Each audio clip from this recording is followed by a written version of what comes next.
你會唔會都好擔心小朋友有機不離手嘅呢一個問題呢？哈佛大學嘅研究提醒我哋，越係小朋友慢慢踏入青少年階段，講緊小朋友可能慢慢10歲以上啦，慢慢小朋友開始咧，哇有啲機不離手啦，好中意打機，越係有呢啲情況咧，哈佛大學提醒我哋越要留意自己唔好同小朋友喺一個對立嘅狀態，我哋要俾小朋友知道咧，我哋係佢嘅 teammate，我哋一齊嚟去睇下而家眼前呢件事。咁所以咧，哈佛大學咧，俾咗2大方向我哋咧，讓我哋開始陪伴小朋友一齊去睇下手機對佢嘅影響。第一點，哈佛大學提醒我哋，如果想開始同小朋友傾，佢有少少機不離手呢個狀態咧，首先我哋唔好同小朋友喺一個對立嘅狀態。咁點樣做法啊？我哋開始反而咧陪小朋友去傾下，對於你嚟講有啲乜嘢係重要㗎？嗱，眼前呢一個態度表咧，其實係哈佛大學整嘅。咁我咧都會將呢個連結咧放喺留言區，家長你都可以將佢打印出嚟咧，慢慢一步一步同小朋友傾下㗎。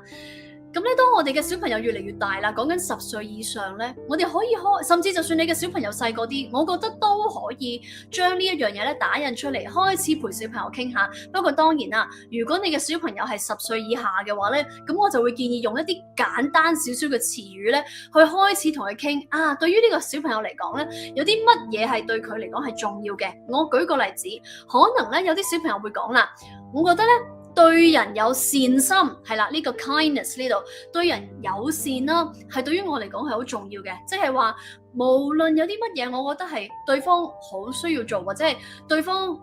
真係好緊要，我哋作為同一組係啦，大家一齊做 group project 嚇，你唔可以完全乜都唔做，淨係依賴晒我哋嘅喎。雖然我哋可能要同同學仔咁樣去講，但係我哋咧都要帶住一個善意去講，尊重對方，尊重自己。嗱，咁對於呢一個小朋友嚟講咧，就可能善心 kindness 就對於佢嚟講咧特別重要。又或者咧，可能對於某啲嘅小朋友咧 being open-minded 嗰個開放嘅心咧就好重要啦。譬如咧，有啲小朋友可能會覺得啊，我哋做人咧，千祈唔好咧，人哋講咗啲嘢之後咧，我哋即刻閂埋個耳仔或者閂埋個心。可能不如我哋試下打開個心，打開個耳仔去聽下。咦啊，你有咩睇法啊？就算我同你個睇法有啲唔同，可能我哋兩個嘅睇法都係啱嘅咧，只不過係唔同角度去睇呢件事啫嘛。所以咧，對於某啲嘅小朋友嚟講咧，有一個開放嘅心咧，對於佢嚟講係好緊要嘅喎。又或者咧，對於某啲嘅小朋友嚟講咧，可能嗰個勤力啊 ，hard working，勤力咧可能好緊要嘅喎。所以咧其實係幾好嘅，即係我哋咧打印呢一份咧由哈佛大學所準備俾我哋嘅一個文件啦，打印出嚟，然之後咧，我哋真係逐個逐個同小朋友傾啊，你覺得對於你嚟講有啲乜嘢嘅態度或者做人嘅方向，你覺得對於你嚟講係好重要嘅咧？咁如果簡單啲嚟，甚至家長我哋自己都可以同小朋友傾下，我哋自己覺得做人有啲咩重要咧？譬如我就咁睇嘅話，我會覺得人與人之間嘅關係嗰個 connection 好重要啦，即係對於我作為一個人嚟講。勤力啦 ，hard working 好重要啦 ，kindness 嗰種人與人之間嗰個善係非常之重要啦。嗱，呢一點好重要，因為咧講完有啲乜嘢對於我哋重要之後咧，我哋咧就可以同小朋友傾2大方向。第一，到底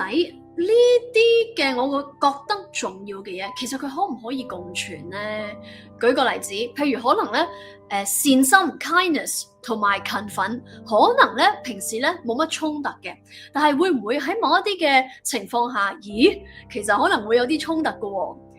更重要嘅係，哈佛大學提醒我哋嚟到第2步啦，我哋要同小朋友傾下，既然有呢啲嘅講緊人，我哋人嘅重要目標或者做人嘅宗旨，對於我嚟講係重要嘅話，請問科技點樣影響我對呢啲嘅人生重要宗旨嘅睇法咧？講到好似好複雜咁，譬如舉個例子，意思即係話，譬如我個人咧，可能係好在乎 privacy， 即係話要將屬於我嘅生活嘅嘢，我要放翻喺私人啦，係啦，就唔需要全部都公開晒出嚟啦。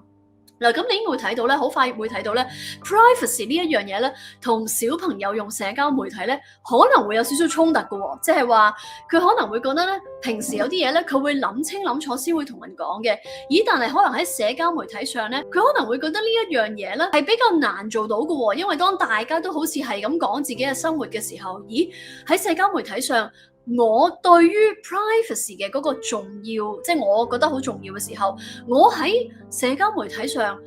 嗰種要求同我覺得呢一樣嘢好緊要，會唔會有個衝突喺度呢？又或者舉個例子啦，喺人同人之間，或者我哋自己之間，當我哋用社交媒體嘅時候，其實佢點樣影響我哋覺得重要嘅嘢呢？譬如好似頭先講咗啦，有啲人呢可能覺得友善係好重要嘅喎，咁但係喺社交媒體上啦，或者喺電子產品嘅世界入邊，其實可能大家因為可以用匿名嘅方法啦，其實大家都會冇咁友善嘅喎，好大機會。開始咧陪佢睇下，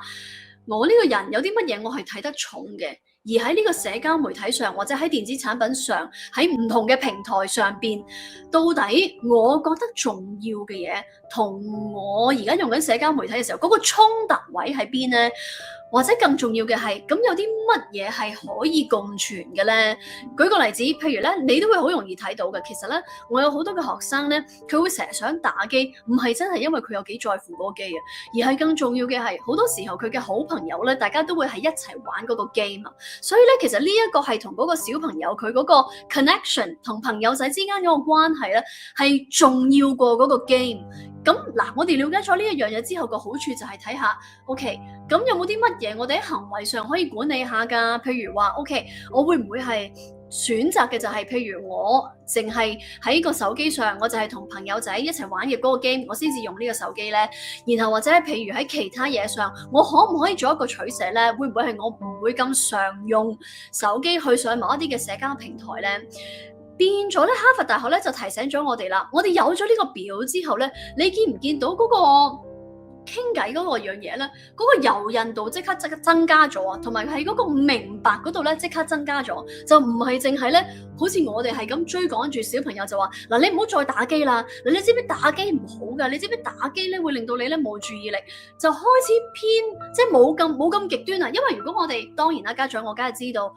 打機啊會對我哋嘅腦部造成負面影響啦，但係好容易用呢個方式去同小朋友溝通咧。第一，我哋冇咗好奇心啦。第二，我哋會同小朋友之間好似有一個敵對嘅關係，所以哈佛大學呢個研究咧好重要嘅就係佢提醒我哋攞住呢一個人生方向，或者你可以當佢一個少少嘅人生指南針，有啲乜嘢對於我嚟講係重要，而我攞住呢個指南針我去睇下，我呢啲我覺得重要嘅嘢，其實喺社交媒體上或者當我打機嘅時候，係更加幫我做到我覺得重要嘅嘢，定係其實冇咁做得到咧？有時候小朋友會係咁打機啦，或者用社交媒體啦，其中一個原因咧，都係因為小朋友可能喺學業上遇到唔同嘅壓力啦，或者喺生活中咧遇到唔同嘅壓力嘅時候，佢有唔同嘅情緒，然後咧小朋友唔識得點樣去處理呢啲情緒，所以小朋友咧就會通過打機嘅方式啦，去希望好似麻醉咗自己咁樣咧，就唔需要處理呢啲情緒啦。所以家長，如果我哋希望小朋友能夠用健康嘅方式，而唔係用打機嘅方式去同自己嘅情緒共處嘅話咧，只要你嘅小朋友係3歲以上，都好鼓勵你咧去同小朋友一齊去睇下我哋嘅兒童情緒動畫系列。喺兒童情緒動畫系列入邊咧，我同埋英國倫敦大學嘅精神科醫生 Dr. Farhana， 我哋會陪住小朋友一齊去認識下唔同嘅情緒，包括係唔開心啦、焦慮啦、擔心啦，亦都陪住小朋友咧一齊用更加健康嘅方式去同呢啲嘅情緒共處。我會將兒童情緒動畫系列嘅連結放喺留言區同埋資訊欄，你都可以去睇下。